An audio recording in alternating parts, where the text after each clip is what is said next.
BNP ঘোষিত প্রার্থীদের নিয়ে সারা দেশে দলজুড়ে অসন্তোষ বাড়ছেই। বিভিন্ন এলাকায় ৫০টিরও বেশি আসনে মনোনয়ন পুনর্বিবেচনার দাবিতে বিক্ষোভ ও প্রতিবাদ করছেন কর্মীরা। গণমাধ্যমের খবরে বলা হয়েছে, গত ৩রা নভেম্বর ঘোষিত তালিকায় নব্য, হাইব্রিড, বিগত দিনে সুবিধাভোগী এবং আন্দোলন সংগ্রামে নিষ্ক্রিয় ছিলেন এমন ব্যক্তিরাও স্থান পেয়েছে।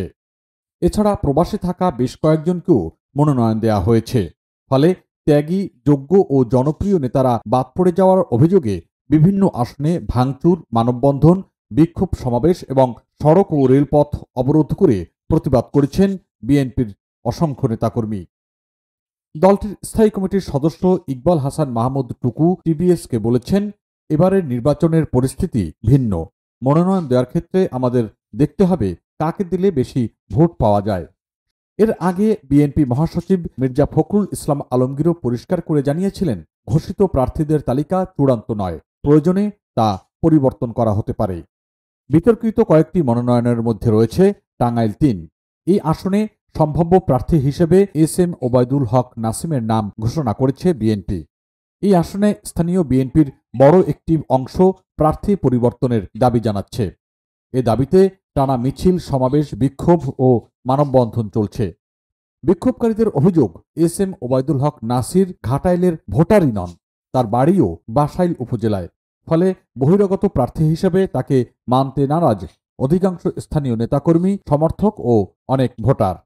তারা নাসিরের পরিবর্তে সাবেক মন্ত্রী লুৎফর রহমান আজাদ অথবা বিএনপির নির্বাহী কমিটির সদস্য মাইনুল ইসলামকে চূড়ান্ত প্রার্থী করার দাবি জানিয়েছেন। এদিকে সুনামগঞ্জ ১ আসনে বিএনপির প্রাথমিক মনোনয়ন পেয়েছেন জেলা কৃষক দলের আহ্বায়ক আনিসুল হক। দলীয় সূত্র বলছে, 1-11-এর সময় তিনি সংস্কারপন্থী হিসেবে ছিলেন, তাই স্থানীয়ভাবে তার মনোনয়নকে কেন্দ্র করে নানান প্রশ্ন দেখা দিয়েছে।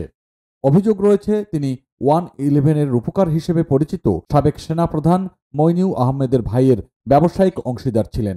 ফ্যাসিবাদ বিরোধী আন্দোলন সংগ্রামে নেতাকর্মীদের পাশে না থাকার অভিযোগ রয়েছে তার বিরুদ্ধে।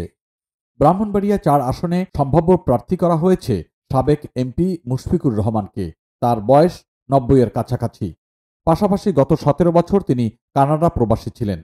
দুঃসময় তাকে না পাওয়ার অভিযোগে স্থানীয় নেতাকর্মীরা অনেক ক্ষুব্ধ। এই আসনে কবির আহমেদ ভূঁইয়ার সমর্থনে প্রতিদিনই বিভিন্ন কর্মসূচি চলছে।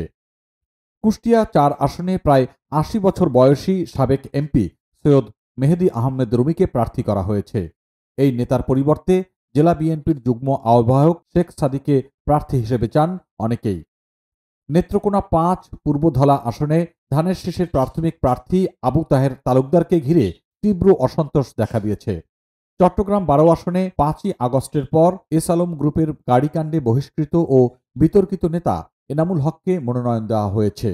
রহস্যজনকভাবে বহিষ্কারের কয়েক মাসের মধ্যে তার সাংগঠনিক শাস্তিও তুলে নেওয়া হয়। বিভিন্ন অভিযোগ থাকা সত্ত্বেও দলীয় হাইকমান্ড তা আমলে নেয়নি বলে অভিযোগ নেতাকর্মীদের। একই আসনে আওয়ামী লীগ আমলে গুমের শিকার বিএনপি নেতা সৈয়দ শাহাদাত আহমেদকে মনোনয়ন না দেওয়ায় ক্ষোভ আরও বেড়েছে। এদিকে মাদারীপুর ১ আসনে তালিকা প্রকাশের একদিন পরই কামাল জামান মোল্লার মনোনয়ন স্থগিত করে বিএনপি। এছাড়া ঘোষিত প্রার্থীদের নিয়ে যেখানে তীব্র অসন্তোষ দেখা দিয়েছে এবং প্রার্থী পরিবর্তনের দাবিতে কর্মসূচি চলছে, তার মধ্যে রয়েছে মাগুরা ১, গাইবান্ধা ৪, নরসিংদী ৪, টাঙ্গাইল ১ ও ৫, ঝিনাইদহ ৩, নাটোর ১, চাঁপাইনবাবগঞ্জ ২, ময়মনসিংহ ৩, ৬ ও ৯, নীলফামারী ৪, কুষ্টিয়া ২, ৩ ও ৪, কিশোরগঞ্জ ৫, চট্টগ্রাম ২, ৪, ১৩ ও ১৬, কুমিল্লা ৫, ৬ ও ১০, জামালপুর ২, সাতক্ষীরা ২ ও ৩, কুড়িগ্রাম ১ ও ৩, রাজশাহী ১, ৩ ও ৪, ব্রাহ্মণবাড়িয়া ৫, নোয়াখালী ২ ও ৫, ফেনী ২, রাজবাড়ী ২, শেরপুর ১ ও ২, চাঁদপুর ৪, মেহেরপুর ১, ২ ও ৩, নওগাঁ ১, ৩ ও ৪, জয়পুরহাট ২, পাবনা ৪, মুন্সিগঞ্জ ১, দিনাজপুর ২, গোপালগঞ্জ ২ এবং মৌলভীবাজার ২। এসব আসনের দ্বন্দ্ব নিরসনে দল এখন কি করে সেদিকেই তাকিয়ে আছে নেতাকর্মীরা।